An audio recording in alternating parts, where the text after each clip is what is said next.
Okay, binabaybay po natin ang Maharlika Highway along Santa Rosa, no? At tignan po natin yung bagong bukas na tulay.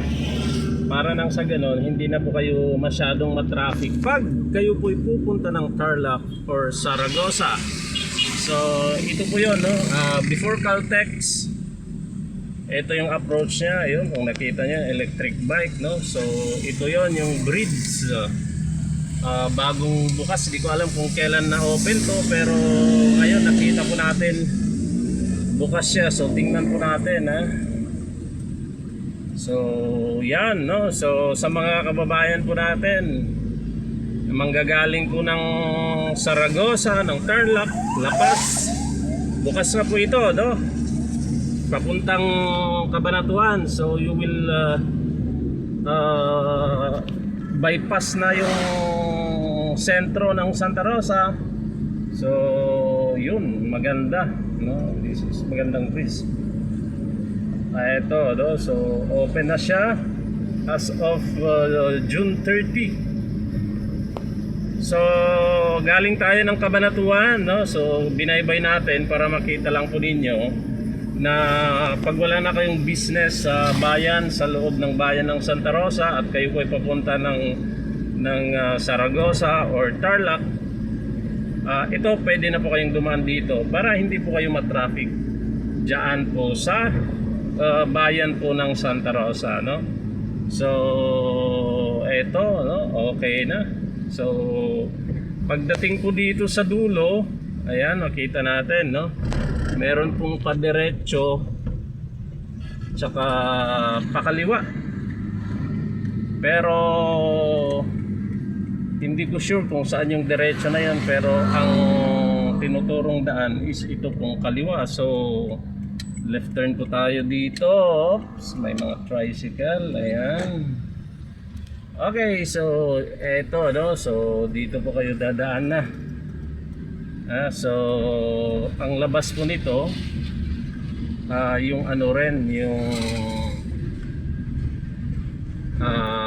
way papuntang Tarlac, no? So far, no, ito'y kabila na po ito ng ilog, no? Kasi nalagpas na po tayo dun sa ano kanina. So far, okay naman yung daan, no? So kakanan na po tayo dito. Ito medyo may portion na ano lang. Kakanan tayo.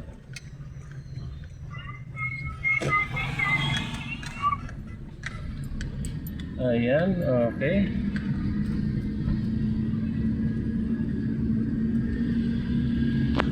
So far, okay naman yung daan, no? Mabilis lang yung ano.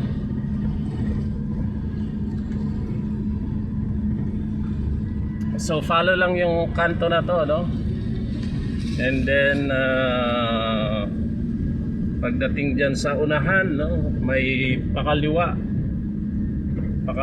na kanto, papalabas po yan ng highway po ulit. So basically ang iniwasan lang talaga yun pong crossing ng Santa Rosa, dahil nagkakaroon po ng choke point po doon, lalong lalo na pag rush hour, no? So ito na po tayo, pwede na po tayong kumaliwa dito. Kasi pabalik tayo, no?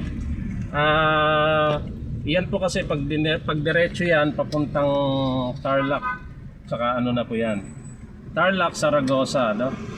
So ito pabalik tayo kasi doon tayo sa may bayan ng Santa Rosa actually. So ang labas po ninyo, no, ang pasok po ninyo pag galing po kayo ng Tarlac or Zaragoza, no, meron pong paway, no, after nung Shell na isa, meron pong Shell doon, so doon po yung pasok po ninyo. So that's it. Sa mga iwas traffic bayan ng Santa Rosa, galing kayo ng Tarlac, ayan, kaliwa lang po dito sa may bago dumating ng Shell. Tuloy po natin yung video natin kanina kasi dumaan tayo doon sa bagong bukas na tulay, no, sa kabila. Kasi pag nagkakaroon po talaga ng traffic dito po, no,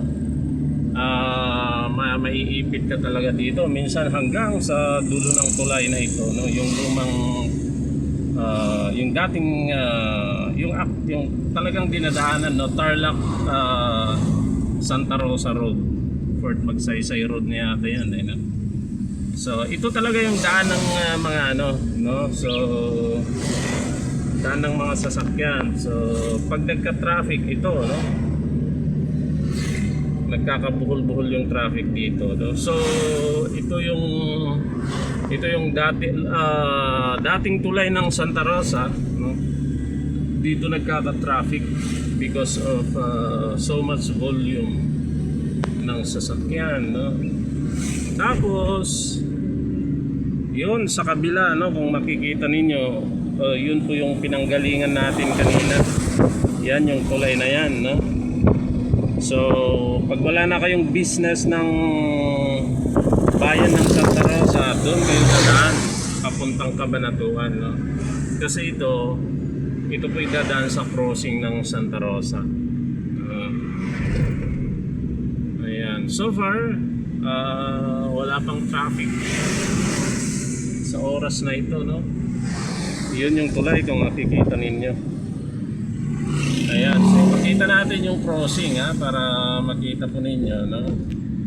Kasi kung nung wala pa yung tulay na yan, dito pagbaba paakyat na yan, yung pabalik is papuntang Tarlac. Ayan, ito naman yan yung papuntang crossing po ng Santa Rosa po yan. Pag diretso Fort Magsaysay, Laur, kanan sa Maynila, left puntang Cabanatuan. Okay, so see you ulit. Kayo'y nakikinig sa DWAY 1332 SMNI Radio Cabanatuan, kapartner mo sa balita at serbisyo.